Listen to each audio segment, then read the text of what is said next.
aussi d'un œil assez préoccupé la guerre tarifaire qui se profile entre le Canada et les États-Unis.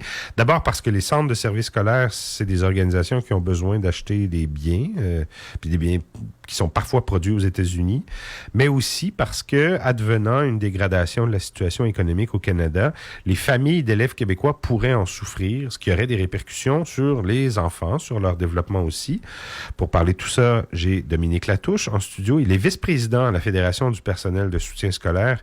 Il vient nous voir aujourd'hui en remplacement d'Éric Pronovo, qui fait une chronique aux 2 semaines. Bonjour Dominique. Bonjour Philippe. C'est vrai que ce conflit-là pourrait avoir des conséquences sur l'approvisionnement par les centres de services scolaires. Tout à fait. Puis, je pense que pour bien comprendre la situation, il faut revenir un peu sur ce qui se passe au Québec avant de penser ce qui se passe au Canada. Au Québec, cette année, on vit de l'austérité. Le gouvernement ne l'admettra jamais publiquement. Vous allez voir dans ses communications, il se veut rassurant, il dit que ça prend une rigueur au niveau des budgets, mais pourtant, c'est une réelle période d'austérité. Plus grand monde qui en doute là, de cette période d'austérité-là dans laquelle on est entré. Effectivement, puis pour la chiffrer rapidement, je pense qu'on revient en juin, juillet, coupe dans les investissements, donc dans les établissements, les infrastructures, 200 millions. Nouvelle coupe quelque part en septembre, un autre 200 millions. On arrive en octobre-novembre, gel de recrutement, on ne peut plus embaucher une nouvelle. Exige aux directions générales des centres de services scolaires d'aller récupérer de l'argent encore dans les budgets. Et là, on parle de plusieurs millions de dollars dans les gros centres de services, plusieurs centaines de milliers de dollars dans les moyens centres de services, puis des sommes quand même importantes dans les petits centres de services. Donc, présentement, là, chaque sou est important, puis ça, c'est ce qu'on connaît jusqu'au mois de mars. Là, on vient ajouter une structure différente. Donc, si les tarifs douaniers viennent à augmenter, on va venir encore chercher des dollars. Et chaque dollar, présentement, doit être scruté à la loupe. Donc, j'ose pas imaginer si on rajoute ce fardeau-là dans les familles québécoises, dans les écoles, comment ça va se traduire. Ce qu'il faut comprendre, là, c'est présentement, on avait fait certains gains dans les dernières signatures de conventions collectives. On ne verra pas les effets si c'est positif ou négatif parce qu'on est en train de venir rechercher tout ce qu'on a donné comme amélioration de conditions de travail.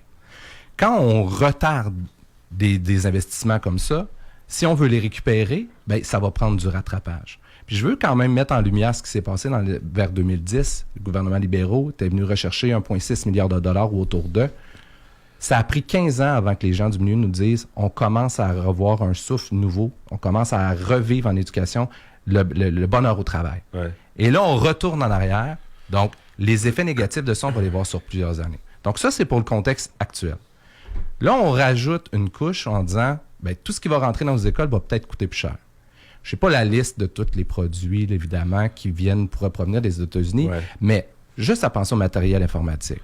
C'est d'exemple. C'est ça, c'est souvent le matériel de pointe que vous êtes obligé d'acheter aux États-Unis, je présume, dans les centres de services scolaires. Parce qu'il y a beaucoup de stock qui est produit au Canada aussi. Là. Quand même. Mais ce qui est à forte valeur ajoutée, en informatique notamment, souvent, il faut que ça vienne des États-Unis. Oui, les laboratoires dans les sciences au secondaire, dans les écoles. Donc, ça, c'est quelque chose. Les ordi utilisés par les profs aussi, exactement, oui, puis des tablettes, puis toutes sortes d'outils. On a des cellulaires. Ça, c'est si on parle vraiment dans la vie dans l'école. Mais dans un centre de service scolaire, on a des gens en informatique, on a des gens, des ouvriers, des concierges. Des ouvriers qui travaillent avec de la machinerie, qui travaillent avec des matériaux de construction, qui travaillent avec des outils. Les concierges qui travaillent aussi avec de la machinerie, puis des produits. Donc, tout ça, là, on n'a pas, comme je le disais tantôt, on n'a pas une liste exhaustive, mais chaque dollar investi scruté à la loupe présentement, puis là, si on vient encore faire des efforts supplémentaires parce que tout va coûter plus cher, ça va avoir des effets, évidemment, sur le personnel. On va un peu plus concret. Malheureusement, c'est pas tous les enfants du Québec qui mangent à leur faim. Ouais. On a des organismes comme les clubs du petit déjeuner qui fournissent des fruits et des légumes, donc des oranges, de la Floride souvent. Donc, un petit peu plus près là, de juste ça, et on valorise les saines habitudes de vie pour les enfants. Il y a plusieurs écoles qui ont un code sur la liste de ce qu'on peut manger aux collations. 1 sur 5, un enfant sur 5 qui vient à l'école le ventre vide. C'est des chiffres qui avaient été évoqués notamment par Québec solidaire quand ils avaient lancé cette idée-là d'un déjeuner gratuit et universel dans les écoles. C'est pas rien quand même, 1 sur 5. C'est pas rien, puis travailler le ventre vide, là, c'est difficile. Ouais. Donc, tout ça, là, c'est des impacts qu'on peut voir là, arriver. Évidemment, il faut se préparer. On peut pas dire que ça va arriver là, mais déjà, la situation, elle est précaire. Donc, il faut envisager, malheureusement, le pire. Les parents qui travaillent, ont déjà de la difficulté. Vous avez vu comme moi le panier d'épicerie, comment il a augmenté. Là, si on vient ajouter la crise du logement, ce qui se passe, la rénovation des logements qui fait augmenter les prix. Donc, les familles qui vivent sous le seuil de la pauvreté présentement, ça va venir encore les impacter davantage. Donc, ça, là, c'est vraiment sur le plancher des vaches. C'est ce qu'on voit arriver. Puis ça vous préoccupe dans le milieu scolaire beaucoup? Ben, on n'a pas le choix parce que on travaille, on donne un service à la population présentement. Puis si nous, en tant qu'intervenants, on voit des enfants dans ces situations-là, il faut intervenir. Et là, on parlait de nourriture, on parle de vêtements maintenant. Des gens qui n'ont pas d'habits d'hiver, des jeunes qui n'ont pas des habits d'hiver, des Marc-André fait oui de la tête, il a travaillé dans le milieu scolaire. Tu as vu ça, toi, quand tu travaillais comme prof? Ouais. À ce point-là, des jeunes qui n'arrivent pas suffisamment habillés. Pas de mitaine, pas de pantalon de neige. Donc, les gens, souvent, vont récupérer les objets perdus, vont faire affaire avec des organismes. Mais c'est pas rare, ces situations-là. Et là, ben, il y a des produits, comme des vêtements, qui pourraient venir augmenter, les livres. Donc, toute cette situation-là, là, elle va avoir des répercussions différentes selon la géographie, différentes aussi selon le niveau. Primaire, secondaire, cégep, c'est à d'autres niveaux. Mais ce qu'il faut savoir, puis le parallèle important à faire, je pense, c'est que chaque dollar investi en éducation rapporte plus au niveau socio-économique que ce qui coûte en réel. Parce que les gens, avec une meilleure éducation, vont avoir accès à plus d'emplois mieux rémunérés. Les gens qui sont éduqués, il y a plusieurs études qui disent qu'ils vont fréquenter moins les milieux hospitaliers. Donc, et ça, c'est quelques exemples comme ça.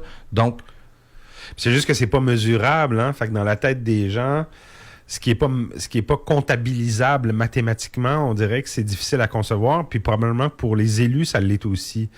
Ce que vous dites est vrai à 100%. T'sais, évidemment qu'un dollar investi en éducation puis qui va dans les services aux élèves, dans leur mieux-être, ça rapporte nécessairement en aval 10 ans, 20 ans plus tard.